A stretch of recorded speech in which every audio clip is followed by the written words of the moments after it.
ഹരേ കൃഷ്ണ. ശ്രീമദ് ഭഗവത്ഗീത അധ്യായം 3 കർമ്മയോഗം ശ്ലോകം 13. യജ്ഞശിഷ്ടാശിനഃ സന്ധോ മുച്യന്തേ സർവകിൽബിഷൈഃ ഭുഞ്ജതേ തേ ത്വകം പാപാ യേ പചന്ത്യാത്മകാരണാത്.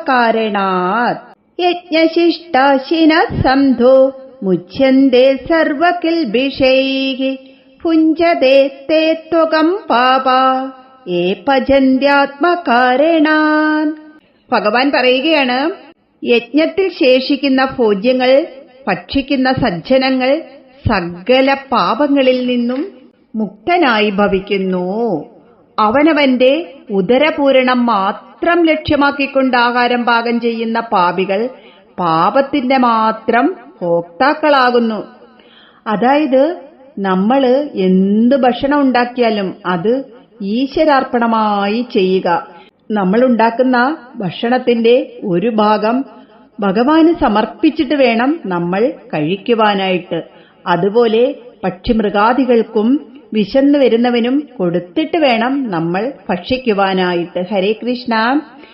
ഒരു ഗൃഹസ്ഥൻ അവശ്യം അനുഷ്ഠിക്കേണ്ടുന്ന പഞ്ചയജ്ഞങ്ങളുണ്ട്. അവയ്ക്കു വേണ്ടി ഈശ്വരാർപ്പണമായ കർമ്മമായി കരുതി പാകം ചെയ്യുന്ന ഭക്ഷണം കൊണ്ട് യജ്ഞം നടത്തിയിട്ട് ശേഷിക്കുന്ന ആഹാരം ഭക്ഷിക്കുന്നവൻ പാപങ്ങളിൽ നിന്ന് മോചനം നേടുന്നു. സ്വാദിഷ്ടമായ ഭക്ഷണങ്ങൾ സ്വന്തം ഇന്ദ്രിയങ്ങളുടെ തൃപ്തിയെ മാത്രം ലക്ഷ്യമാക്കി പാകം ചെയ്ത് ഭക്ഷിക്കുന്നവൻ പാപത്തിന്റെ പങ്കാളിയാകുന്നു.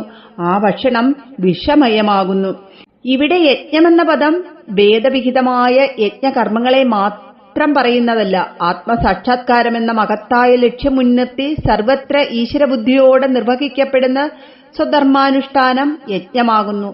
ആ വിധം അനുഷ്ഠിക്കപ്പെടുന്ന ധർമാനുസൃതമായ കർമ്മത്തിന്റെ ഫലം യജ്ഞശിഷ്ടമാകുന്നു.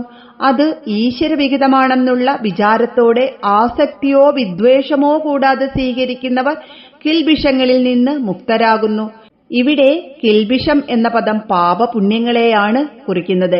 പാപം മാത്രമല്ല, പുണ്യവും ബന്ധകാരണമാകുന്നു എന്നോർക്കുക.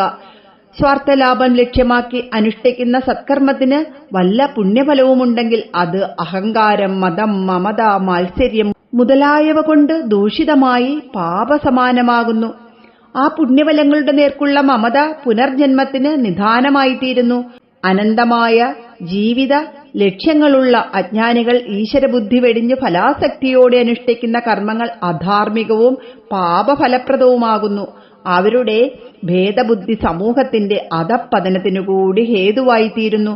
കർത്താവായ ഞാൻ തന്നെ ഭോക്താവുമായിരിക്കണമെന്ന മോഹം